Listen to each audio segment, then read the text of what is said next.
The woman glared at her with reproachful brown eyes, her graying hair drawn tightly back from a high forehead and parted in the center. Her hands clasped at her waist beneath her enormous bosom.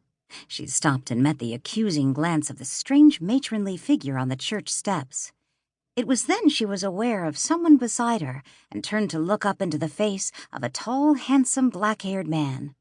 He smiled at her, and she was struck by the evenness of his Grecian features, set off by a small tuft of black beard on his strong chin. He touched a hand to her arm and gave it a comforting squeeze. Then he led her gently forward toward the church. She tried to free herself, but the man only jeered at her and tightened his iron grip on her arm. Now they were close to the church steps, and the stout woman in black held out her arms to receive them.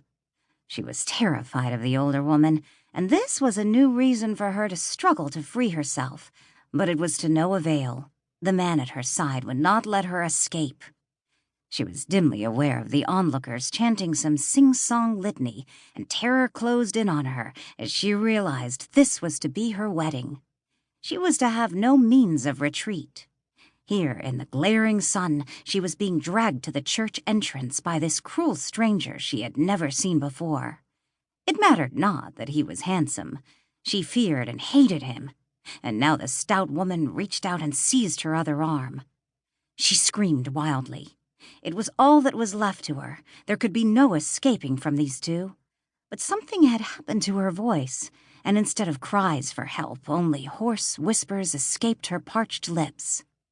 Weakness and despair came over her, and she felt herself go limp in their grasp. Now they were dragging her unresisting body into the church, and she was aware of its shadows and blessed cool.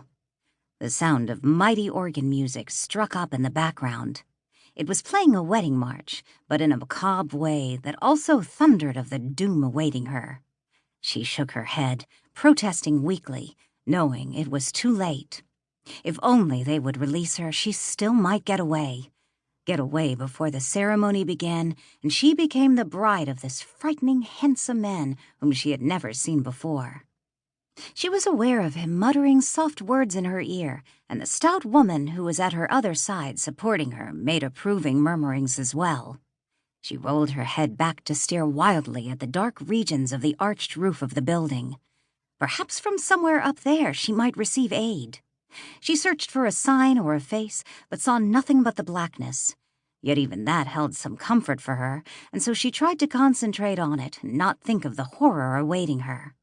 Something snapped loudly inside her head, and she clenched her fists in an effort to stay her thoughts.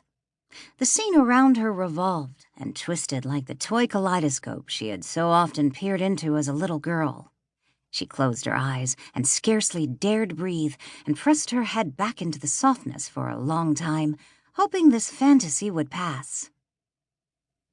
She let her lids flutter open, and finding herself staring up into the face of the handsome stranger with the tiny tuft of black beard on his chin, she let out a small gasp of dismay. "You've come too, just as Dr. Lambert said you might," the aristocratic-looking young man said. She continued to gaze at him in surprise. "You forced me into the church," she whispered. His eyebrows raised, and he gave her an incredulous little smile. "What is that you say?" he asked. She touched a hand to her temple. "We were out in the blazing sun, and you and the stout woman dragged me into the church against my will." The young man with the handsome face listened politely, and then in an understanding tone told her, "You have been in a state of delirium. What you're talking about was undoubtedly part of some bad dream you've been having." She let the words sink in, then turning her head on the pillow, she looked about the dark room. Dark, save for an ornate lamp that burned on a table near the head of her bed, and whose glow highlighted the face and form of the handsome stranger. She said, "Where am I?" He smiled again. "In your own home. In your own bedroom. Where else?" "My own home?" She questioned him weakly. She did not know the place. Why did he insist on tormenting her this way? "You've been here for more than a week, my dear," the man at her bedside said gently. "Ever since the accident." Accident? In a vague